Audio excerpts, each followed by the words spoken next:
Soy Francisco Pérez Avellán, vengo a hablar de mi último libro, El vicio español del magnicidio, en el cual se resume una larga investigación que empezó con los misterios de Prim y que terminan con los misterios de Carrero Blanco. 5 magnicidios logrados, conseguidos, a lo largo de 100 años, desde 1870 a 1973, y un regicidio frustrado, el intento de asesinato de Alfonso XIII en la calle Mayor el día de su boda. En todos ellos he descubierto que existe una pauta, un modo de comportamiento que lleva a una especie de plantilla. Todos los casos se produjeron de la misma manera, buscando unos asesinos, mercenarios, que prepararon con antelación los crímenes con todo lujo de detalles, una financiación exhaustiva, lo llevaron a cabo ante fallos garrafales de seguridad e inexplicables y luego lograron o huir o fueron, como en el caso de Angelillo en la muerte de Cánovas, asesinados,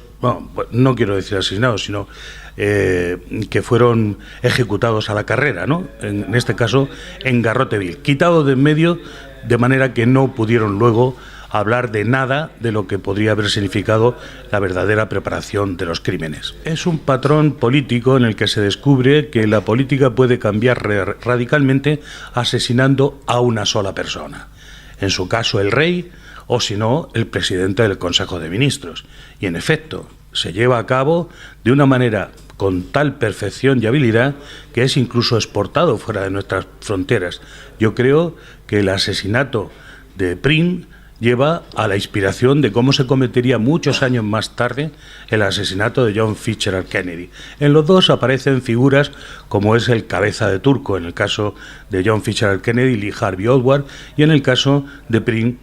Paul Angulo, individuos que juegan el juego de la cortina de humo. Esto de la conspiranoia es una manera de descalificar, ¿no? Porque hay que ver el trabajo que se hace, las aportaciones. En mi caso, en cada uno de los crímenes estudiados hay una aportación de datos totalmente nuevos que han sido despreciados, de pistas que nadie ha seguido y que muestran un camino totalmente nuevo. Y sobre todo, desenmascaran a quienes nos han dado una visión de la historia que parece verdaderamente un cuento de hadas. Es decir, detrás estaba la verdad. De manera que las muertes de los presidentes del Consejo de Ministros y el intento de asesinato del rey Alfonso XIII fue en realidad una sucesión de golpes de Estado. Y esto se nos ha contado como venganzas de anarquistas en las cuales no se acredita en ningún momento que estos anarquistas fueran de verdad pertenecientes de ningún tipo de grupo anarquista, o se nos habla de revolucionarios, que son en realidad revolucionarios de salón, a sueldo, aventureros, que viven unas vidas muy por encima de sus posibilidades, salvo que se descubra, como en este caso, que estaban siendo financiados, ¿no?, para llevar a cabo unos crímenes. Además, muchos de estos asesinatos pasan por un lugar que se llama la Oficina de la Bomba en París, donde hay exiliados españoles y otros individuos preparando continuamente planes para acabar con los políticos españoles o con los reyes. Yo no puedo identificar, ni en mi función, a todos los autores, instigadores de estos crímenes, pero sí poner de relieve las cosas que revelan que esto fue así y que efectivamente, como estableció en su día la investigación sobre Prim, todo golpe de Estado o todo magnicidio surge del núcleo duro del poder. Por ejemplo, en este caso nos encontramos con esos fallos terribles de seguridad frente a individuos que eran los presidentes del Consejo de Ministros que estaban amenazados, es decir, que deberían haber sido protegidos por sus ministros de Gobernación. Ninguno de estos ministros de Gobernación les protege y, sin embargo, cuando mueren son premiados por fracasar.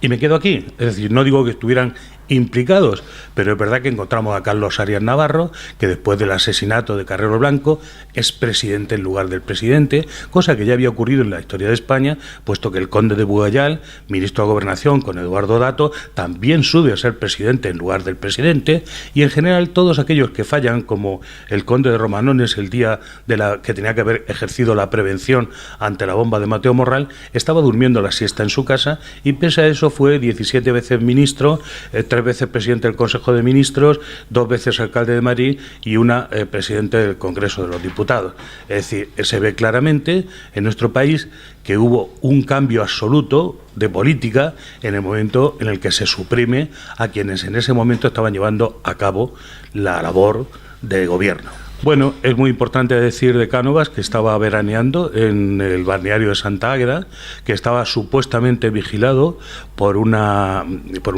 cantidad bastante respetable de guardaespaldas. Eran 8 con un jefe y también había un teniente de la Guardia Civil, y pese a todo eso, 4 días antes del asesinato se registra en el propio lugar, que es un balneario de élite. Bueno, estaba allí el presidente del Consejo de Ministros, don Antonio Cánovas del Castillo, sin que nadie se interese por este tipo estrafalario, llamativo, que bueno, es tan chocante como un trozo de carbón en medio de una nevada, y sin embargo nadie le pide la documentación, ni por supuesto se asegura de que es quien dice ser, un corresponsal de un periódico que se llama Il Popolo, que no tiene ninguna intención de entrevistar al presidente del Consejo de Ministros y que consigue alojarse en este sitio a pesar de la supuesta seguridad que ofrecen al presidente del Consejo de Ministros con una pistola cargada. Este individuo sigue a Cánovas por todas partes durante 4 días, se lo encuentra en distintas situaciones bastante molestas y pese a todo puede irse a su habitación,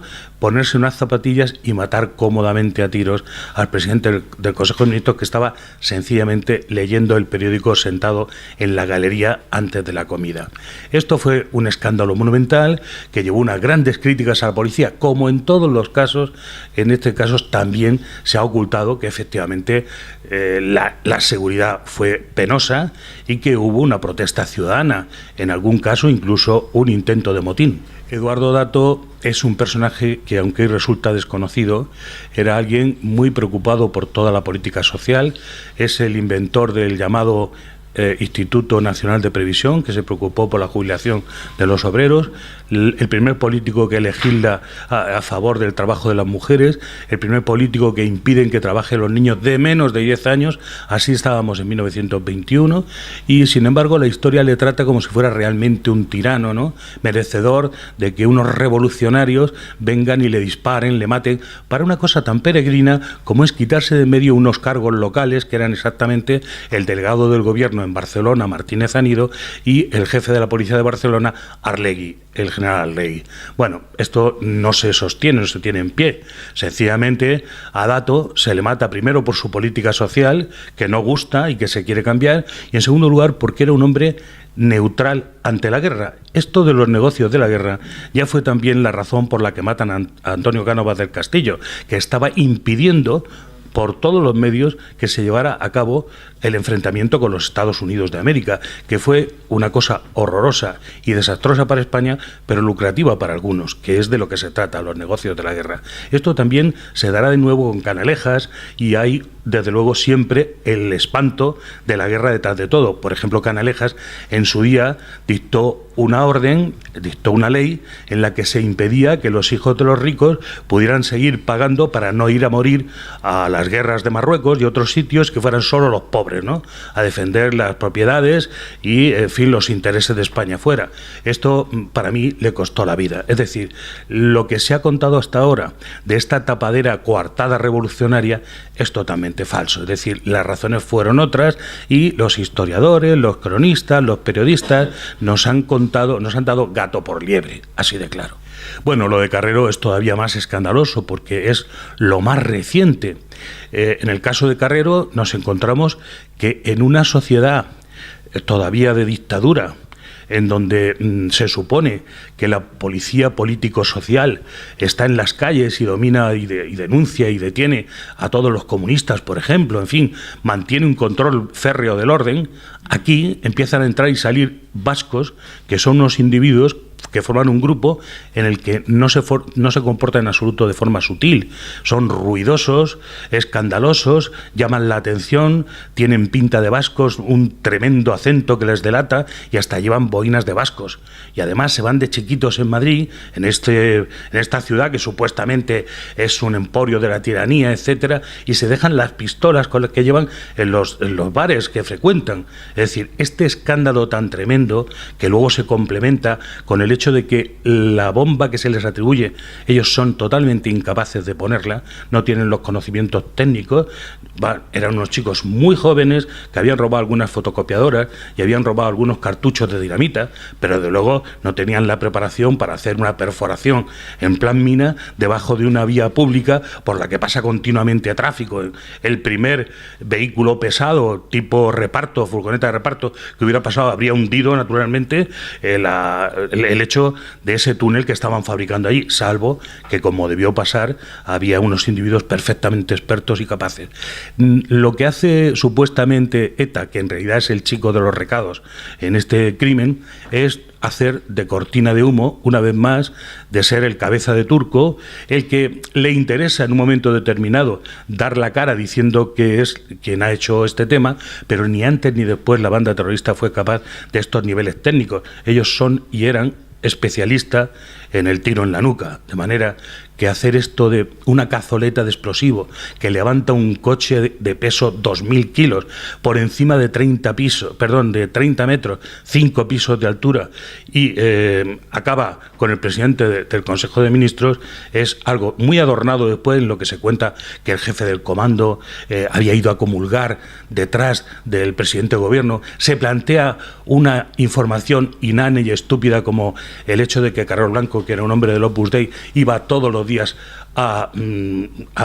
comulgar y a misa, cosa que todo el mundo sabía en Madrid, pero que se plantea en los libros y en los manuales de historia como si fuera un descubrimiento de los terroristas y que a partir de ahí fraguan este crimen terrible. No, los terroristas, para mí, según mi investigación, lo único que llevaron a hacer, aparte de ser los cabeza de turco de todo esto, es poner una bomba de 11 kilos de goma 2 en el vehículo Morris que estaba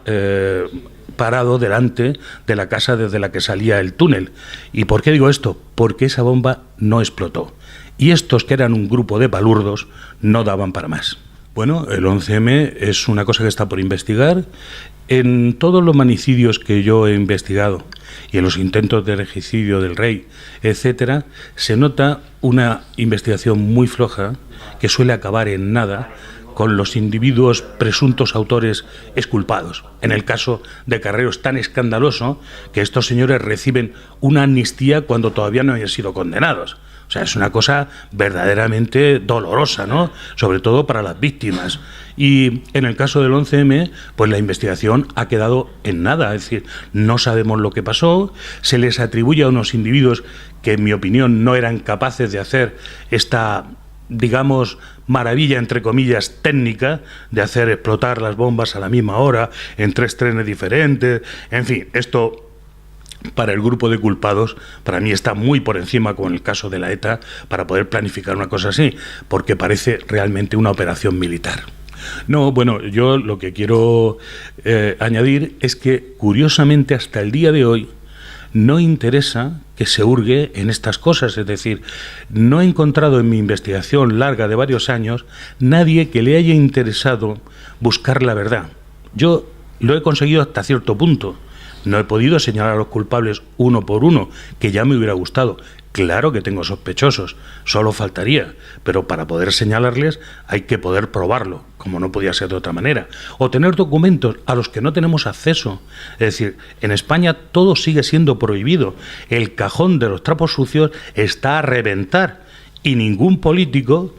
ha decidido todavía que sean pasto de los investigadores, que se deja a los investigadores entrar en archivos que tienen 50 o 100 años de antigüedad, con lo cual se han perdido las pistolas de los atentados, los sumarios están medio borrados o tirados en los lugares más inhóspitos de los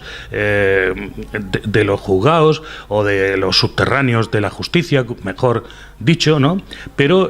no ayudan en absoluto a una investigación planificada, constante y que de verdad quiera conocer lo que nos pasó. De manera que no nos podemos reconocer en la historia de España que nos cuentan, porque nosotros no somos así y la historia de España no es esa que nos dicen.